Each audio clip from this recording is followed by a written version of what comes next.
Good evening, everybody. I would like to call the March 9th, 2023 regular board meeting to order at 6:05 p.m.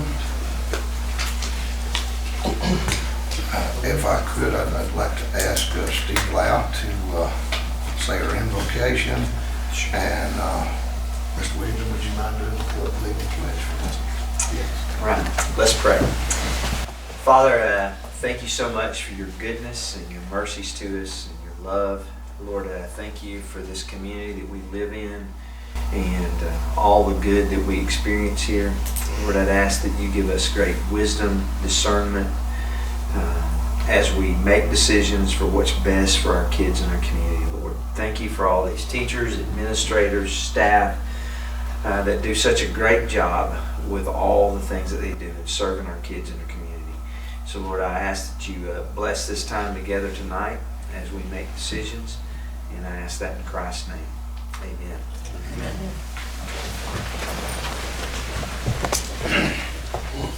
I pledge allegiance to the flag of the United States of America and to the republic for which it stands, one nation, under God, indivisible, with liberty and justice for all.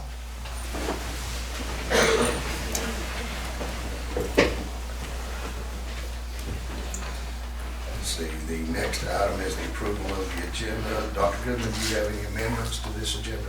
We do. Pickens Junior High School has asked for approval of their overnight field trips for the 7th grade to Jekyll Island and 8th grade to Savannah, Georgia, and we'd like to ask to amend that to item H. Okay, do I have a motion to amend the agenda to add the approval of the Pickens Junior High 7th, 8th grade overnight field trip to Jekyll Island? Oh, that was Savannah. These two separate. Oh, I'm sorry. Jekyll Island for 7th grade and Savannah for 8th grade as agenda item H. I'll make that motion. Ms. Finney, I'll second that motion. Ms. Gibson. Is there any discussion? All in favor? I vote. The agenda amendments have been approved. Next item on the agenda are recognitions. Ms. Destini Shope, Director of RTI and Assessment.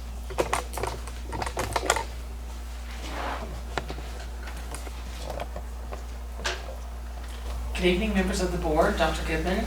March 13th through 17th has been proclaimed School Board Appreciation Week in Georgia. This week-long observance calls attention to the positive contributions made by local boards of education. Pickens County's board members are elected to represent our community's voice on education matters.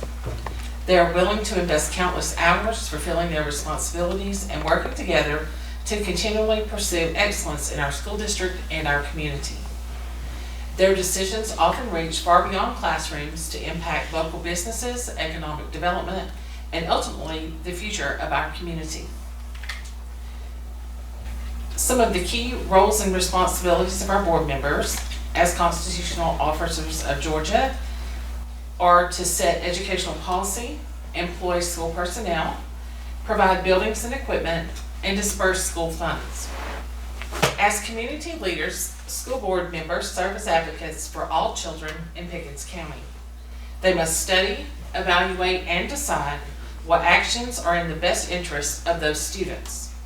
We are grateful for their commitment to serve in this capacity. Board of Education members currently serving our school district are Board Chair, Mr. Tommy Gartrell, Vice Chairman, Mr. Steve Lau, members Mrs. Sue Finley, Ms. Amy Gibson, and Mr. Joe Biggington.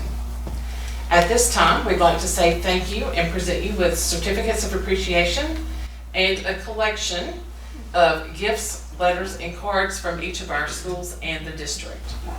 So thank you very much for all that you do.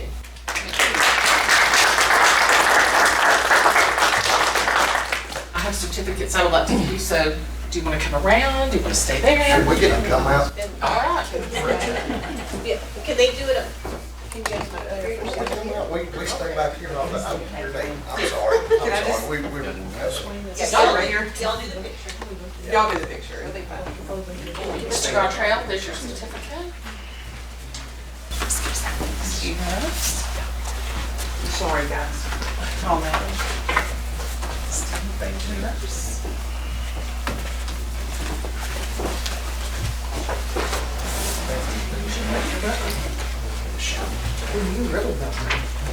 Which one are we showing? Just want to slide over.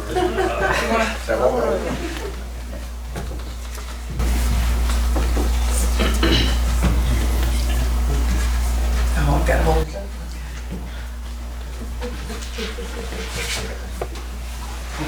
Feel like we're back in school.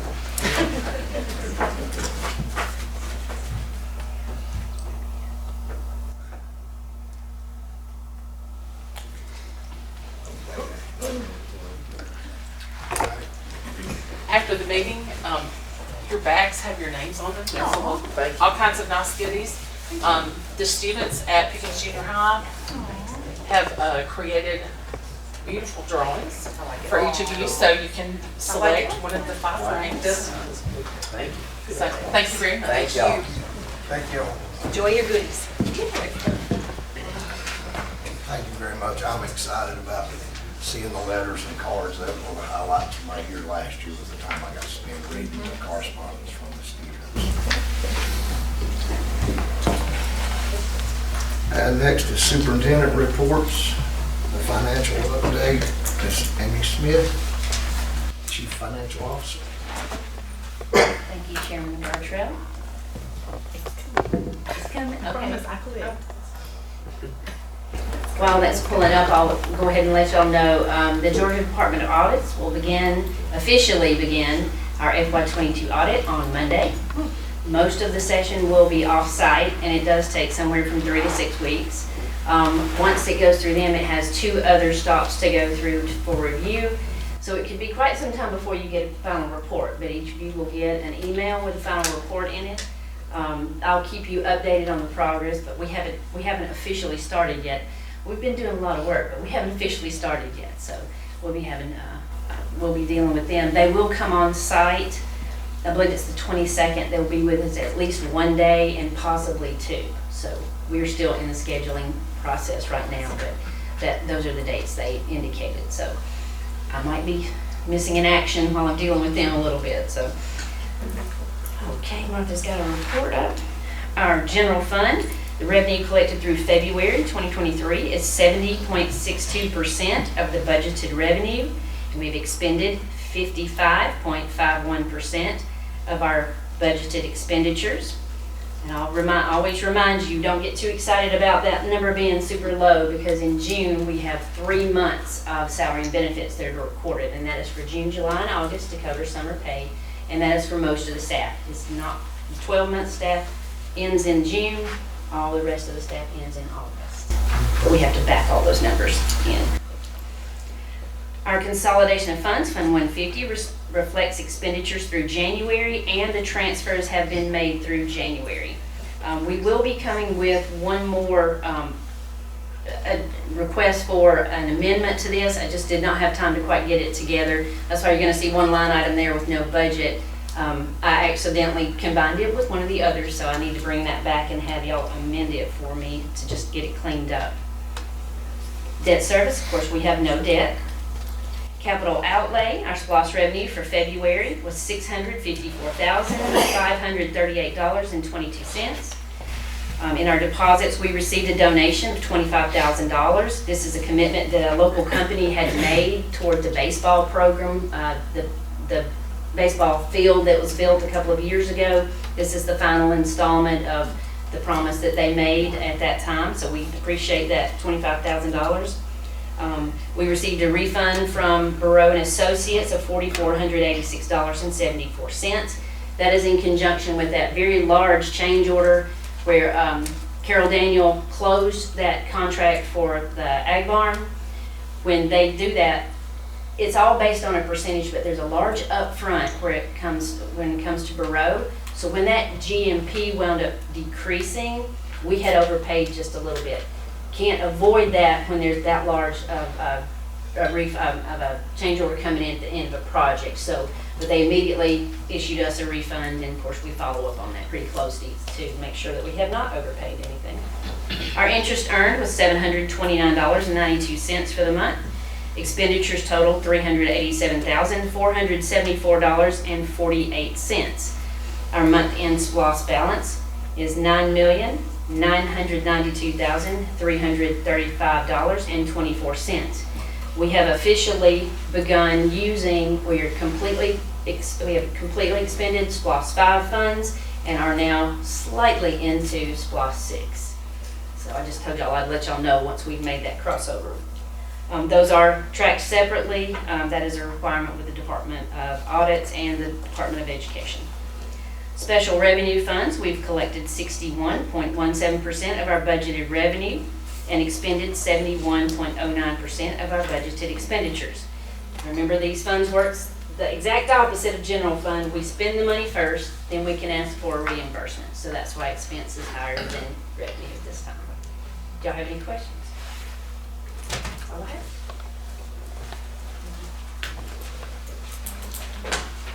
Thank you, Ms. Smith. Next be the Operations and Construction Report. Mr. Chris Wallace, Chief Operations Officer.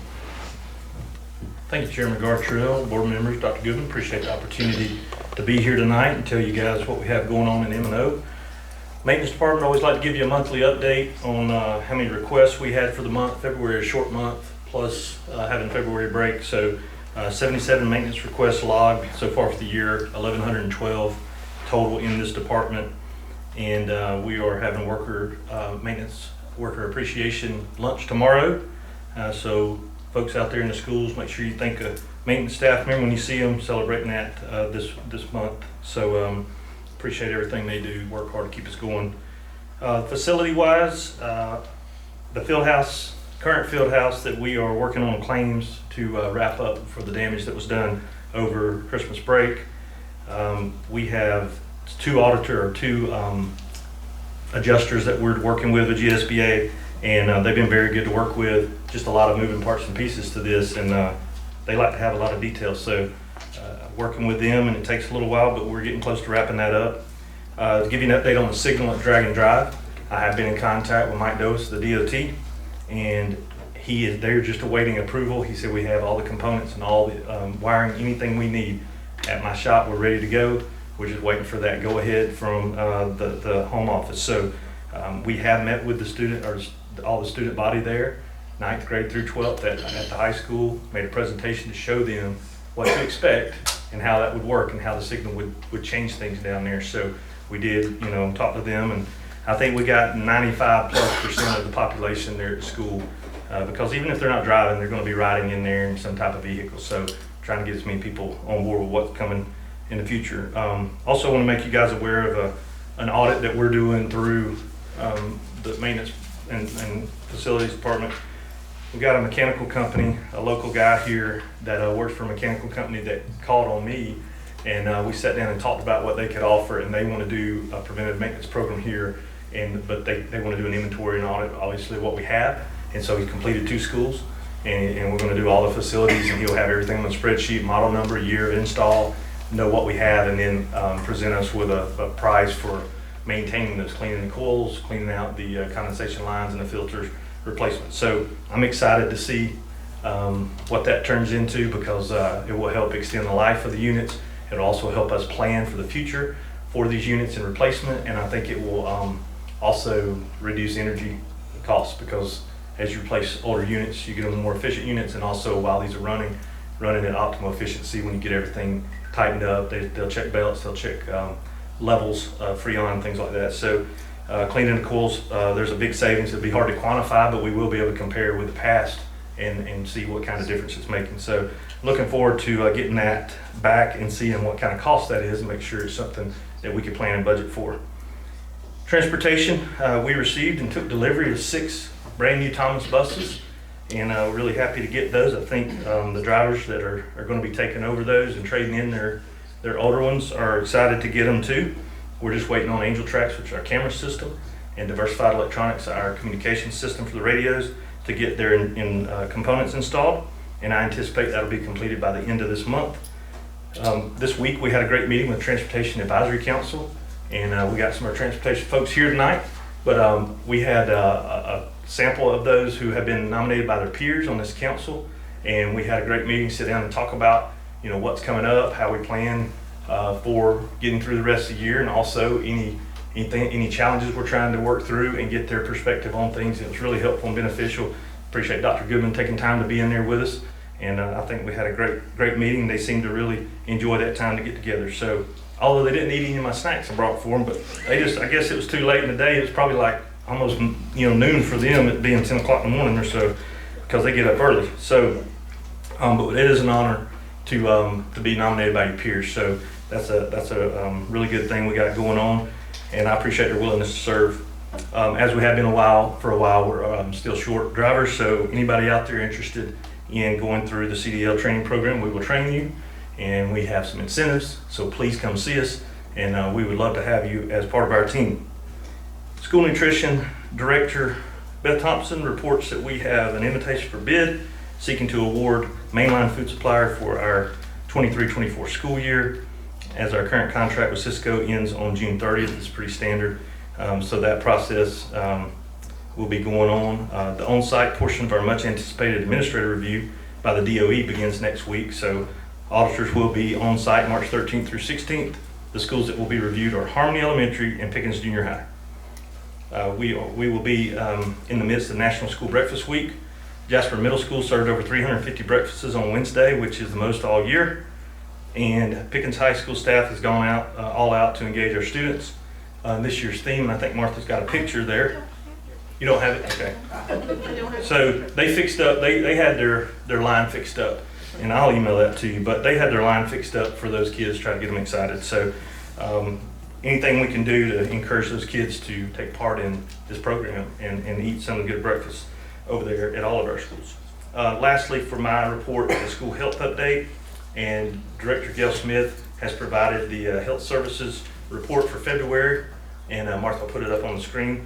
They did the hearing and vision screenings at these schools, and she put the numbers up there, and just, you know, some explaining there at the bottom about the student screened need for referral, and you can see the percentage, and you can see how many students that were able to go through this. And of course, we are concerned with anybody that can't, you know, properly see or hear. That obviously affects their ability to learn. So trying to, you know, identify and then provide some resources to make sure that we get this addressed is a huge deal, obviously, at any school, but especially at that elementary level. So that's what the chart is in the middle, and kind of a grade report there, or a report by grade to show you how many and what percentage.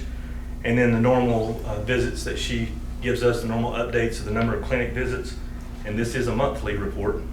So the telehealth referrals you can see there in yellow, and then she breaks it down there at the end, or at the bottom, by our clinic visits to show you kind of the indicators and what we're seeing in the clinics. So she does a good job keeping up with this. Those nurses, as you know, are vital in the clinics at our schools, and we're very glad to have them. That's all I have. Any questions for my reports? Yes, sir. Going back to those HVAC units. Yes. What is the life expectancy on what we have now? Okay, so the state, as far as when you start, and we'll talk about the 5-year plan, but when you start using capital outlay money, they say, you know, their ideal is to try to get 10 years out of a commercial unit. I think most places try to at least get 15, they can, but you know, it depends on the unit, where it's at, how it's used, and of course, what its intention was for. So if the unit is, you know, design space, and then but doors are left open, or it's trying to heat or cool a lot of bigger space, then obviously it's working hard, and sometimes that can affect the lifespan, or what kind of maintenance it's had to it as far as preventative. So that's kind of what this guy is focused on to try to do. And I was on the roof at Hill City with him last week, and he had some great things he pointed out, some ideas, and so we, you know, I would ideally love to get to where we had a 15-year rotation. I think that would be really, really good for us. I think that should be a good goal, but we do have some 20+ year units out there, several. So when we identify what we have, that'll be a big step of knowing we probably have between 550 and 600 units in the district. So there's a lot to keep up. Thank you. Yes, sir. Anybody else? Mr. Wallace, clarify, so the community and some of the press could hear what what the ultimate goal is here, whereas our buses are on a 10-year schedule, we have nothing over 10 years. We want to get our HVAC systems and eventually perhaps our roofs Yes, sir. on a rotation of 15, 20 years. Yes, sir. 20 years is pretty standard for a roof, for a commercial roof. That would be awesome to get those on the 20-year and the 15. We have a neighboring county that does that now. They got a better splotch balance, so might make it a little easier the way they do it, but they do that 15 years, they cycle them out and they're able to plan because they know exactly what they have coming up. And then obviously they have to make that decision if one's 13 or 14 years old and it's going to take half of what it costs to replace it to repair it, then you got to make a decision about do we go ahead and invest in it. So, but at least having it on a cycle so you know what's coming. But yes, to have them on a proper rotation, I think would be awesome. We've got to keep these schools obviously heated and cooled properly and make them comfortable for the students and the staff. So that's what we would like to get to. I think 10 would be a little aggressive, but 15 would be really nice. That'd be a lot better than where we're at right now. Thank you. Anybody else? Thank y'all.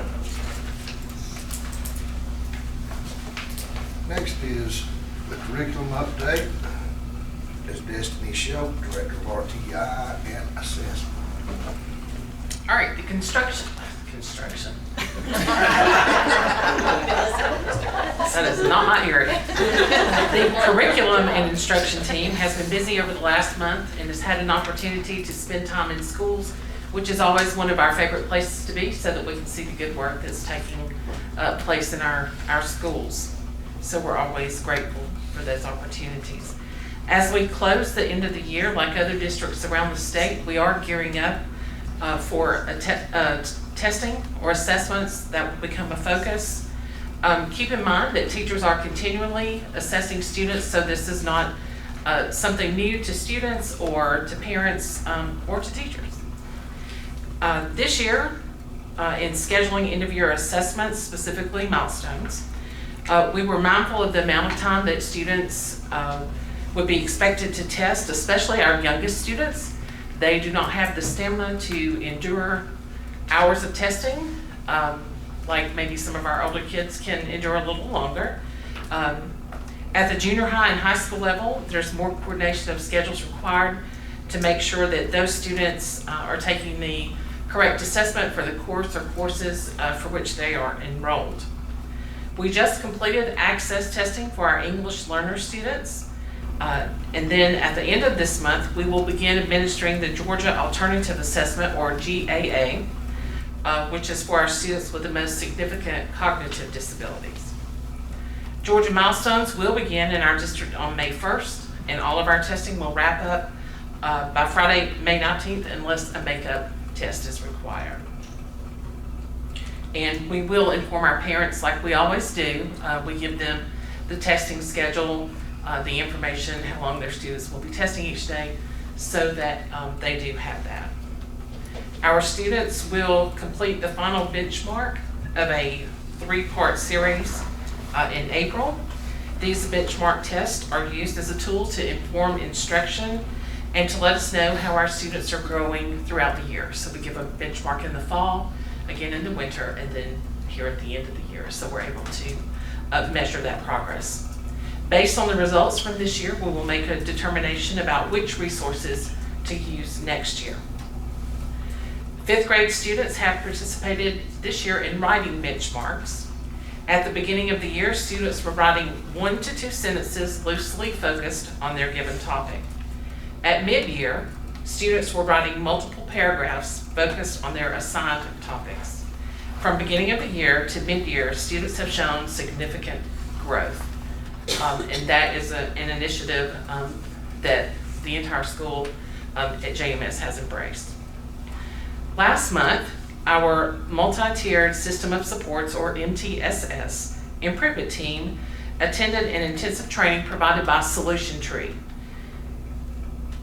The team will be putting together a presentation for Dr. Goodman that outlines key takeaways and ideas for next steps. While each participant took away many great ideas, one of our biggest takeaways was understanding that if we are serious about improving learning for all students within our district, we must look beyond improving schools one at a time and focus on improved learning from a district-wide perspective. The team agrees that it is time to continue pushing forward with aligning the work of the district office and the work within and across the entire school district. The MTSS team is not, quote, buying into this idea. We are committed to it, and we are ready to help lead the work in this district. So thank you very much. Any questions? Thank That you, was Ms. Shope. tremendous progress on the writing. I'm very impressed. Phenomenal.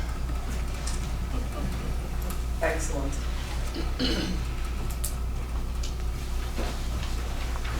Next portion of our agenda, action items.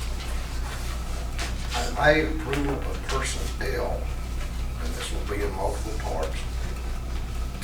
Do I have a motion to approve personnel action report number 1 as presented? So moved. Mr. Williamson, do I hear a second? Second. Ms. Gibson. Ms. Gibson. Is there any discussion? All in favor?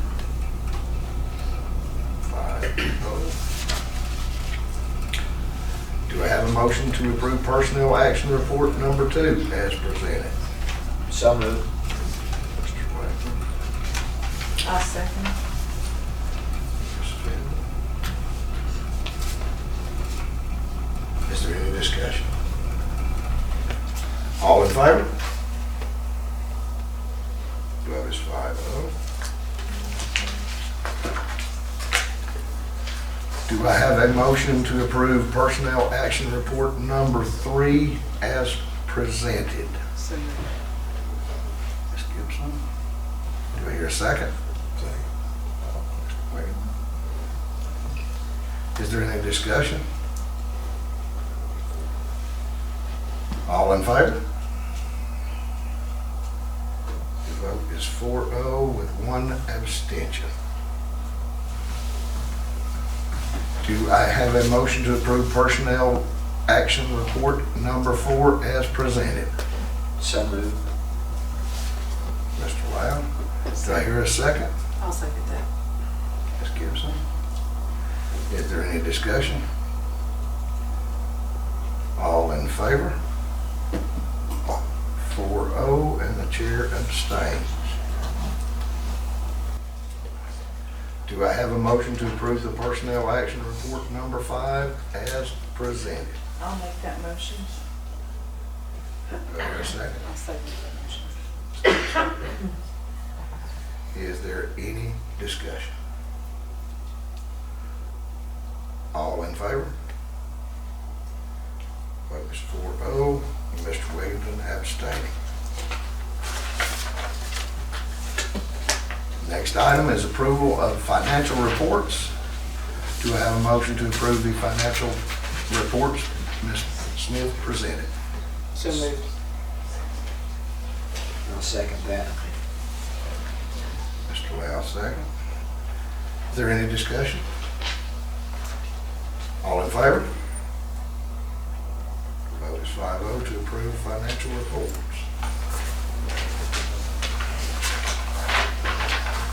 Bear with me, we're doing a little housekeeping. Next item is approval of the 5-year facilities plan. Do I have a motion to approve the 5-year facilities plan as presented? Mr. Chair, can we get a little bit of detail from Chris, just a little bit more about this? Absolutely. All right, so Martha's going to pull up what I've given you guys in hand as well.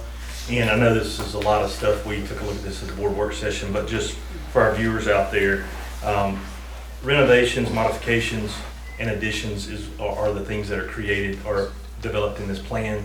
And basically, the idea is, I know y'all heard some of this, so bear with me, but the idea is every 5 years you have to capture, or if you want to capture state money for capital outlay, you have to do a 5-year facilities plan, and there's an application process. And basically, if you don't apply for the money, you can't use the money from the state. But if you apply for the money and they give you the money, it obviously has to be used for those projects, but you're not required to do the projects, any of them or all of them. So basically what this total needs sheet does is shows you how much you got for modifications and renovations for each school. And you only earn this money for schools, places that have instructional units. So this building we're in right now, we wouldn't earn any money from the state for this capital outlay entitlement money. So basically what I've done is show this per school, the money we would get for renovation and the money we would get for modification. Renovation is interior, so floors and fixtures. Modification is exterior, like awnings, HVAC, and roofing. And so then there's a total eligible need that you will capture from the state if you do these projects by school, and it shows you how much you've earned. And then there's a total, there's a local portion of that. So basically the local would be what you would pay the difference between what the state gives you and what the actual project cost is. So they give us a certain amount, and then you have to pay the difference to the state if you choose to use their money, and there's a minimum of a 20% local match. So in other words, there's not ever going to be a fully funded 100% project through there, but these are to help with things like roofing and heat and air conditioners and awnings, and obviously if you want to do some upgrades inside. So there is that local share portion. And then also, if you look down at the bottom of that sheet, it kind of gives you the totals, and I want to explain and make sure there are no questions about that. So the total improvement cost eligible for earning entitlement, that $6 million figure, is how much we would be able to capture for all of these projects combined total for every school. And the $11,868,000 is how much it would cost if we did all these projects in the next 5 years from the local side. So as you can see, there's a big local share, and this is formulated and calculated by how much the General Assembly funds this, through the legislator. And then also there's a formula based on that includes our FTE. And one thing that was interesting going through this process is our FTE is dropping, so it did affect our funding for the next 5 years. So even if we go up, the local facilities plan shows a trend of us going down, and that's what it has to be based on. So that does not help us in capturing this money, because that's what they have to use in their formula. So been a great experience walking through this with the state. It's been really helpful. A guy named Doug Suits, he lives 2 hours away, and he offered to be here tonight if he wanted, if I wanted him to be here, and I told him no, I think we're good. But he's been great, especially with this being a new process for me and coming in kind of in the middle of it, because I did not start this process, but I am obviously asking for approval tonight. We did have our part of this is a facilities review team, which is made up of people from the State Department that does this in the facilities department, and then also folks that have a similar role like me in other districts. And I have now gotten to serve on 2 of these teams in the last month, and that's been super helpful too. One of them was before I had to present, and then the other one was today, and I was able to be part of Atlanta Public Schools today and their 5-year facilities review. And I wanted to throw something out here, just an interesting fact. Their yearly or their annual budget this year for their district was $1.45 billion.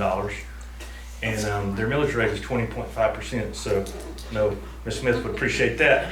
They do have a very healthy splosh to help them out. But what a mammoth undertaking. It was really interesting to see that, because the other one I served on was Dawson, which is much more like us.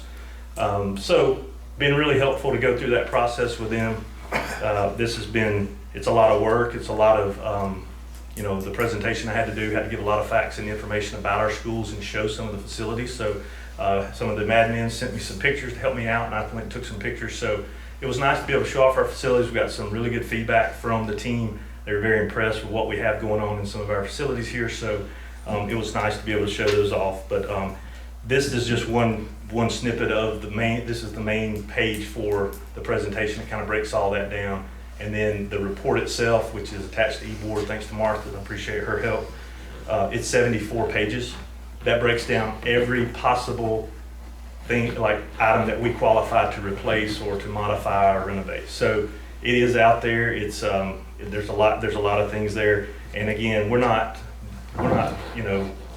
bound to have to do any of this, but if you don't apply for it in the 5 year, then you can't capture that money in the 5 years. So also have some frequently asked questions sheet, a page that I added for you guys, and it basically just anything I could think of that was really that you might want to know about explaining the plan and the process, and then some of the details like the 20%, and then what if you don't apply for the money, what happens, or what if you don't use the money that you applied for. So don't have to use it, but you better apply for it in case you do want to use it, Because you can't go back in a year and say, hey, we meant to apply for this. It doesn't work that way. So every 5 years, we are required to do this if we want to get any of the state money. And of course we do, because if you do this right, you can save your district a lot of money and capture anything that's out there. And you continually earn it as long as there are students in that building. So you continually earn it in every building that we have, all 6 that the students are in. Hopefully that helps. Mr. Wallace, now, this is for the coming 5 years. We've already captured a good deal of money that we're holding Yes. now in our general. Yes, so in the last 5-year plan was the renovation application for the high school. And so like for that project, we captured $3.9 million for that particular project, and the application was completed and approved back in the fall. So that is not included in this part right here. So you can see the high school's earning some other money, but the application for the renovation there that we captured again is there.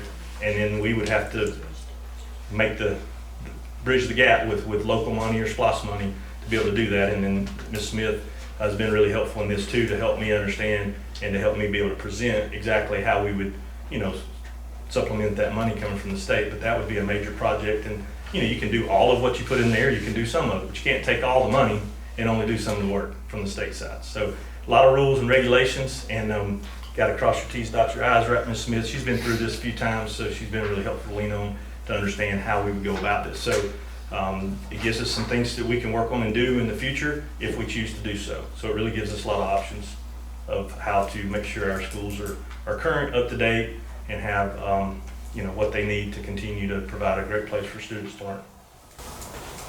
Any other questions? Thank you, Mr. Wallace. If you want, hang tight right there. Yes, sir. The next item will be coming back to you. Do I have a motion to approve the 5 years facility plan as presented? So moved. Mr. Wakefield. Do I hear a second? I'll second that. Mr. Lau. Is there any discussion? All in favor? Vote is 5-0. Thank y'all very much. This plan cannot get completed and signed off on without the approval from the board. That is the last step for the plan, and I really appreciate you guys' Thank you. interest in it and willing to support that, because it's going to be important as we go forward to make sure we have what we need. Thank you. I looked through the 74 pages. That's a lot of work. So, thank you. The next item on the agenda is the approval of the Carroll Daniel Construction as construction manager for upcoming projects. Mr. Wallace, would you tell us about those? Yes, sir. So when we look to take on a project that is of a scope of building a new building or sometime a new facility, we typically employ a construction manager to manage that project. And there's a lot of parts and pieces to making sure we get the right construction manager, someone who is financially solvent, someone who has done work that is comparable to the scope of work we're looking at in this particular project, some improvement of some facilities, in addition of facility at the stadium down at Pickens High School. So a new field house, a multi-purpose field house, and some renovation of some other facilities there. But we had a great team of people here that we had go through, Ms. Smith, Dr. Shea, I can't remember who else we had on that with us, but we had Dr. Goodman, I'm sorry. Dr. Goodman was on there in a different capacity. So, but we went through this process, and it was very interesting to look, and they have to do a presentation basically.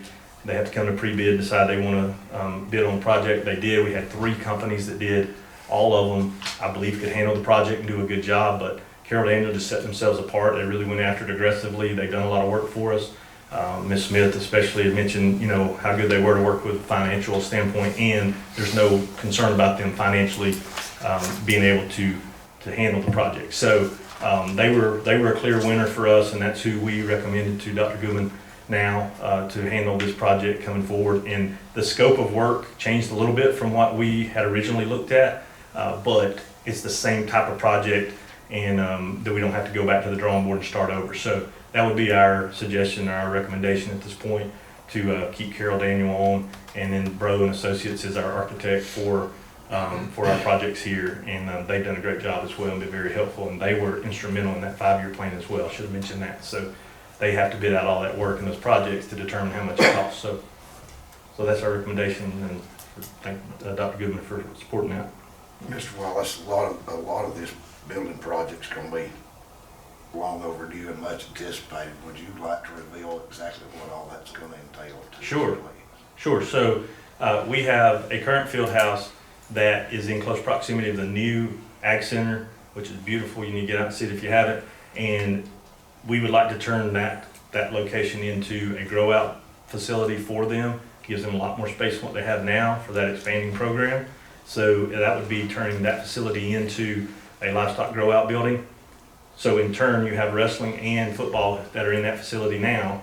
So a football would be in a new field house at the other end of the field, which put them at the field level, which is nice because they hike the stairs 2 or 3 times, to football games, and obviously for practice every day. So it'd be nice to have them at the field level.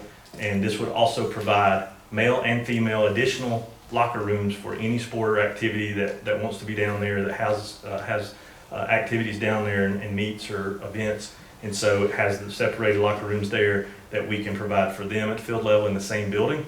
So that'd be really nice, and training room and some other things there, coaches' offices. So that would serve that also in this project, because wrestling is in that field house area as well, the current field house. We would like to take the current ag facility, what we call the old ag facility now, and give that to wrestling as a wrestling center. It's already got a concession stand, it has bathrooms, it has an arena, it even has bleachers in there because that's where we used to do livestock shows. So once we transfer livestock to that other facility, we could transfer this, or change this facility, transform it into a wrestling center. And that is a growing program, and K-12 students are involved in that on our campus already. So giving them a place to be housed, and they could even have dual matches in there.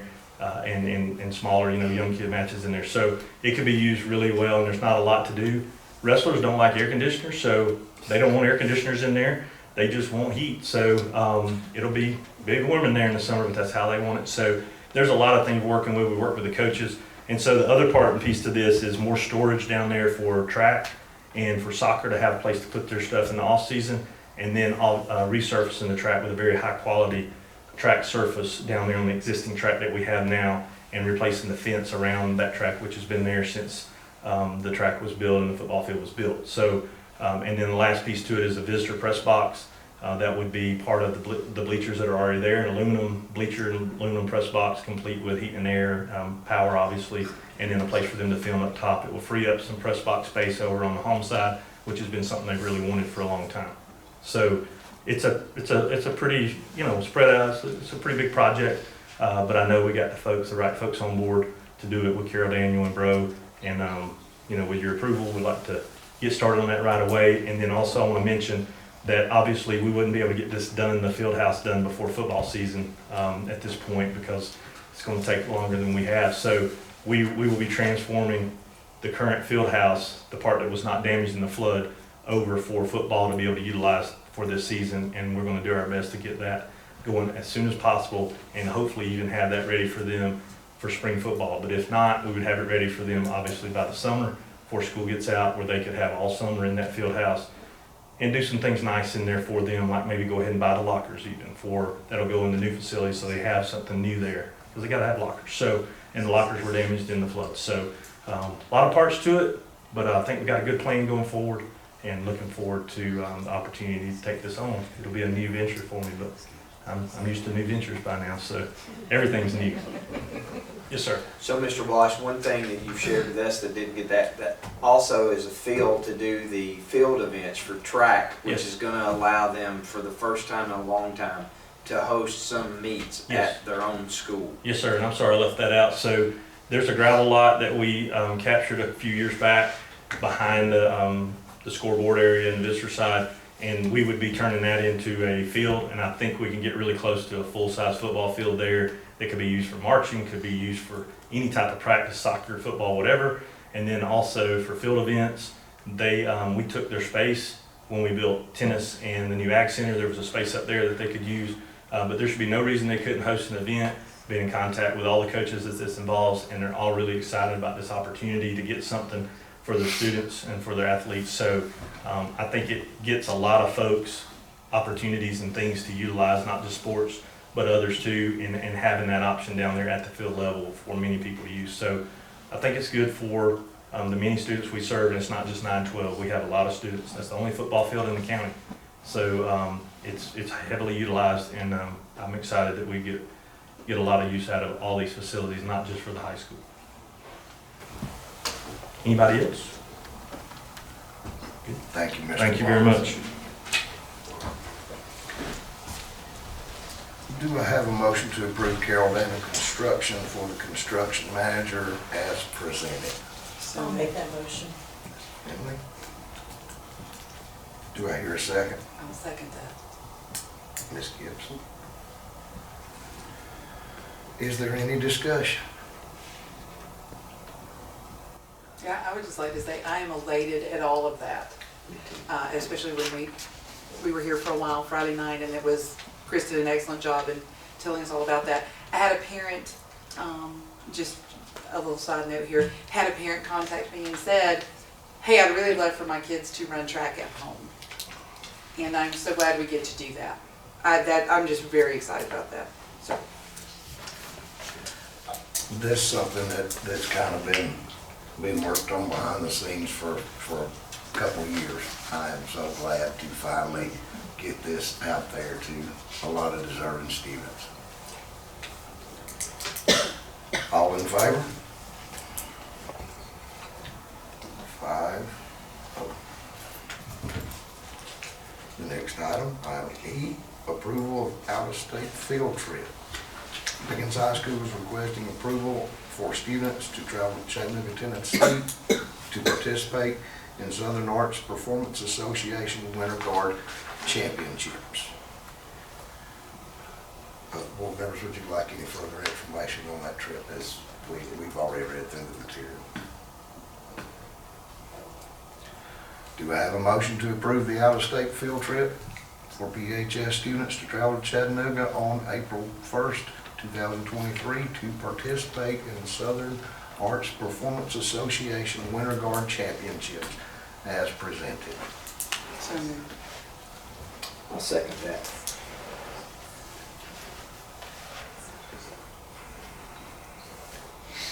Is there any discussion? All in favor? 5-0.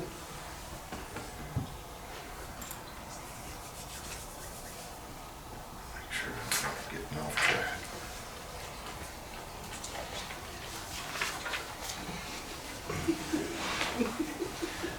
Item F on the agenda, approval of student teaching affiliation agreement with Grand Canyon University.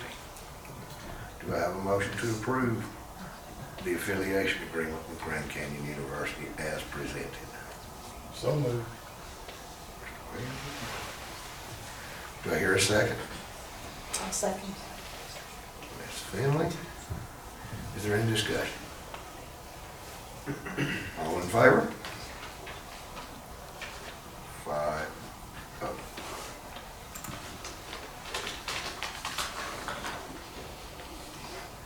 Do I have a motion to approve the minutes from the February 9th, 2023 call board meeting at 5 p.m., the February 9th, 2023 regular board meeting at 6 p.m., the February 28th, 2023 call board meeting at 4:30 p.m., and the March 3rd, 2023 call board meeting work session budget workshop at 5 p.m. as presented? So moved. Mr. Lau? Do I hear a second? I'll second. Ms. Gibson? Is there any discussion? Glad it's over. All those in favor? That, I'm sorry. Our work session went very late Friday. Are you night. tired of That's- seeing us, Jen? That's what he's I referring love to. you. I love you. Yes, that was a marathon work session.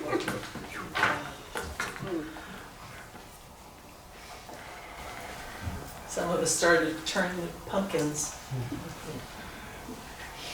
The next item is the amended item, the approval of overnight field trips for Pickens Junior High School 7th and 8th grade. It includes the 8th grade's yearly trip to Savannah and 7th grade's yearly trip to Jekyll. There's, I believe this is on the board, it's quite lengthy on Well, it where will be. everybody with this. It's not right now, but it will. Do I have a motion to approve the Pickens Junior High 7th and 8th grade overnight field trips to Jekyll Island and Savannah on April 12th through the 14th, I'll make that 2023? motion. I'm sorry. That's fine. I will make that motion. I've been around when they've done those trips, and they are incredibly helpful to our students. They learn so much. I'm very enthusiastic about them continuing the tradition. Do I hear a second? I'll second. Any more discussion? Any more discussion? All in favor? 5-0. The next item is public participation. Dr. Goodman, have we received any requests for public participation at the board? Chairman Gartrell, we have none. No request received. The next item is board comments. I just want to say I'm excited about the construction and what we're doing there. We're addressing a lot of needs that have not got addressed, and I know there's people excited about that. Appreciate Chris's work on that and everything he's done since we've been here just to kind of pull all that together. So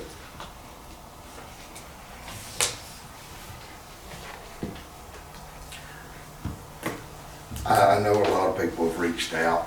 We've got a lot of things ongoing, and I would just ask for your patience as we continue to look into start-stop times and several other items. We're hearing you, and we're hearing from everybody. Just please be patient with us. Anyone else? Do I have a motion to adjourn? So moved. Mr. Williams, So second. Ms. Gibson, is there any discussion? Oh. All in favor? We are adjourned at 6:57 p.m.